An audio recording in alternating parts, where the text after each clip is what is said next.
Hello students, in previous part we will discuss about on Monera and Protista. In this part we will discuss about fungi.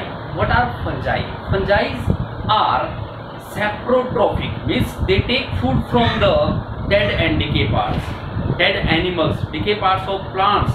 तो इस प्रकार से ये dead और decay part से food लेते हैं, इसलिए को सेप्रोट्रॉप्स बोलते हैं। सेप्रो मतलब रोटन एंड ट्रॉफ न्यूट्रिशन, जो रोटन गले सड़े से अपना फूड लेती है।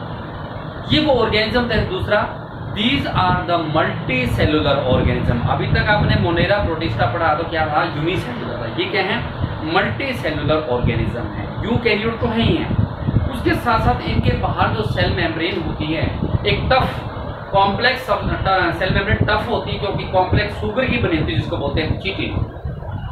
उसके साथ साथ ये किसी एल्गी के साथ मिलकर के, यानी फंजाई जब एल्गी से मिल जाती है तो एक रिलेशनशिप शो करती है। रिलेशनशिप कौन सा, सिम्बायोटिक रिलेशनशिप। क्या होता है सिम्बायोटिक रिलेशनशिप? एक ऐसा रिलेशनशिप जहां पर दो ऑर्गेनिज्म या दो प्लांट लिव टुगेदर, इकट्ठे रहें and benefit to each other, और एक दूसरे को बेनिफिट करें।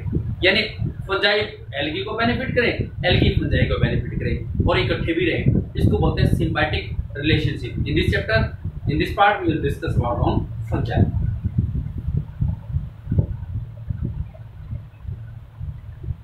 These are multicellular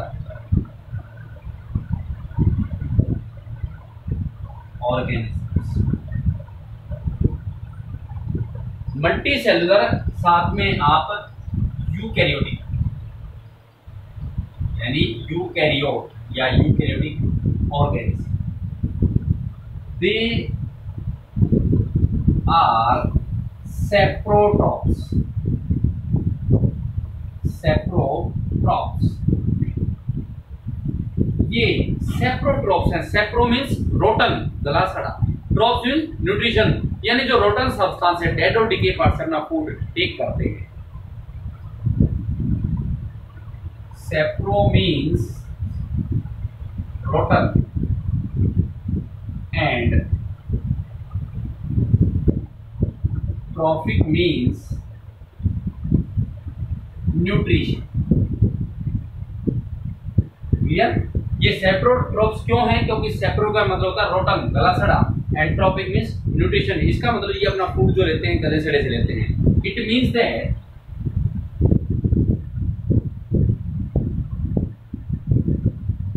they take food from dead and decay, dead and decay, dead मरे हुए, decay गले सड़े यानी जो गलने वाले हैं, decay parts of plants and organisms या animals। ये डेड और decay parts, dead part animals के, डिके पार्ट जो होते हैं प्लांट्स के, उनसे अपना फूड लेते हैं। पहली बात तो दूसरों से लेते हैं, हेटेरोट्रॉप्स तो है ही हैं। हेटेरोट्रॉप्स के अंदर ये सेप्रोट्रॉप्स भी है, मतलब सेप्रो रोटन से लेते हैं, ट्रॉप से न्यूट्रिशन लेते हैं। हेटेरोट्रॉपिक का ही पार्ट है सेप्रोट्रॉप, ये अपना फूड दूसरों से लेते हैं।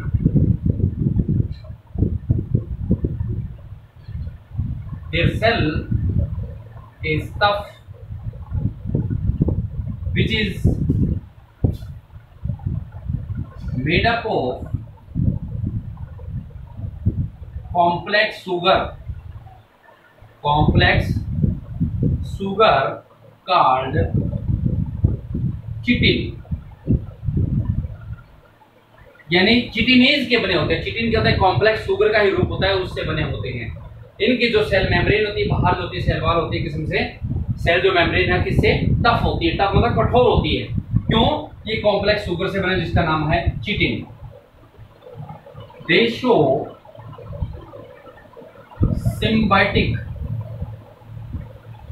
Symbiotic relationship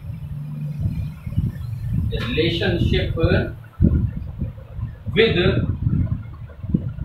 algae. एल्गी कौन सी? जैसे blue green algae, blue green algae. आप ये भी कह सकते हैं साइनोबैक्टीरिया, साइनोबैक्टीरिया, इनके साथ ये सिम्बायोटिक रिलेशनशिप शो करते हैं। अब यहीं से आ जाता है ये रिलेशनशिप शो करते हैं। यही सिम्बायोटिक रिलेशनशिप क्या होता है? Symbiotic relationship means two organisms or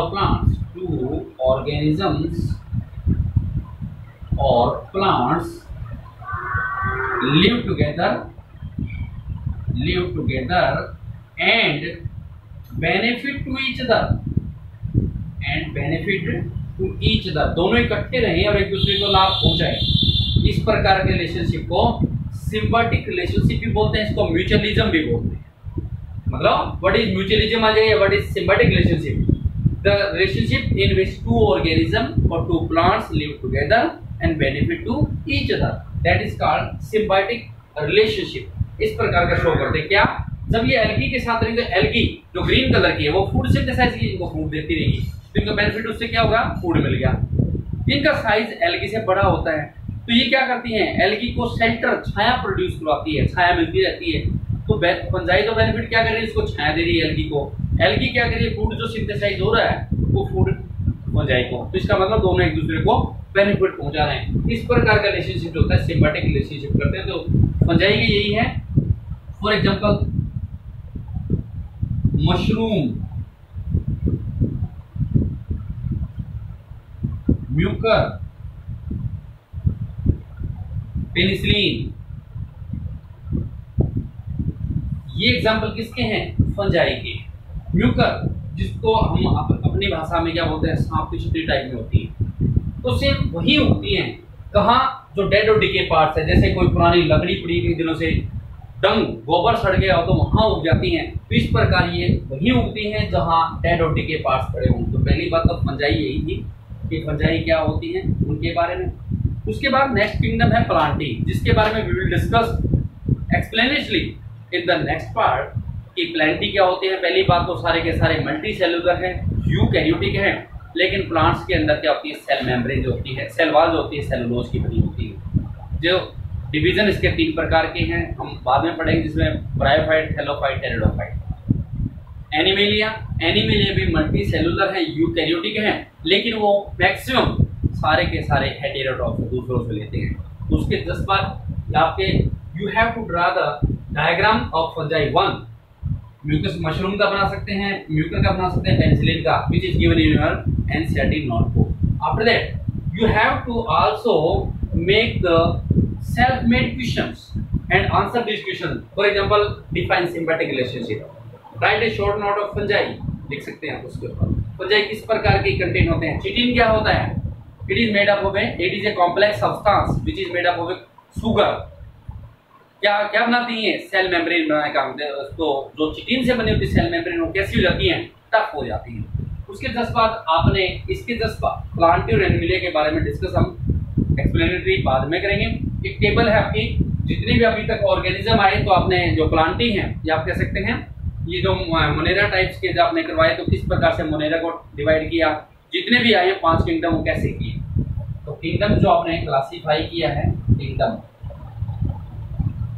पहली बात आपने ऑर्गेनिज्म को कैसे क्लासीफाई कर दिया? ऑर्गेनिज्म कर दी यूनिसेलुलर और मल्टी सेलुलर। यूनिसेलुलर और मल्टी सेलुलर। अब जो यूनिसेलुलर आए ये भी 2 प्रकार के, प्रोकैरियोट और eukaryote. Prokaryote and eukaryote. Prokaryote में कौन सा आया? मोनेरा। और यूकैरियोट में कौन सा आ गया? प्रोटिस्टा। यहाँ तो दोनों के दोनों क्या हो गए? यूनिसेलुलर के। अब जो मल्टी सेलुलर आए, मल्टी सेलुलर को कैटेगराइज अलग अलग वे से कर। मल्टी सेलुलर को अलग अलग वे से कैसे कर दिया? किस बेस पे? फंजाई। क्या? Not synthesised food, not synthesised food means photosynthesis की प्रोसेस इसमें नहीं होती। नो फोटोसिंथेसिस प्रोसेस होगा। ठीक है, जो फोटोसिंथेसिस प्रोसेस नहीं करते उनको किसमें डिवाइड कर दिया, फंजाई के अंदर। और जो फोटोसिंथेसिस की प्रोसेस शो करते हैं उसको कैटेगराइज किसमें कर दिया, प्लांटी के अंदर। और जो सारे के सारे हेटेरोट्रॉप्स हैं उनको, ये भी मल्टीसेलुलर है, जो सारे के सारे हेटेरोट्रॉप्स हैं जिनमें सेल वॉल, क्योंकि इनमें सेल वॉल बनी होती है, पहली बात तो ये भी है सेल वॉल, इसमें सेल वॉल है, किस चीज की बनी है, चिटिन की। इसमें सेल वॉल है, किस चीज की बनी है, सेलुलोज की। प्लांट्स के अंदर सेलुलोज की बनी होती है। और जिनमें विदाउट सेल वॉल, जिनमें सेल वॉल नहीं है, विदाउट सेल वॉल है तो मल्टी सेलुलर, लेकिन सेल वॉल नहीं है, वो सारे के सारे किसमें कैटेगराइज कर दिए हैं, एनिमल्स। फंजाई के बाद प्लांटी एनिमल है, छोटे छोटे टॉपिक आपके स्टडी बुक में, उसके जस्ट बाद एक टेबल शो करके जस्ट इसी प्रकार की कि ऑर्गेनिज्म का कैटेगराइजेशन जो है डिफरेंट कैटेगरी में, डिफरेंट किंगडम में कैसे किएगा। This 5 kingdom categorisation proposed by Robert Whittaker in 1959। Clear.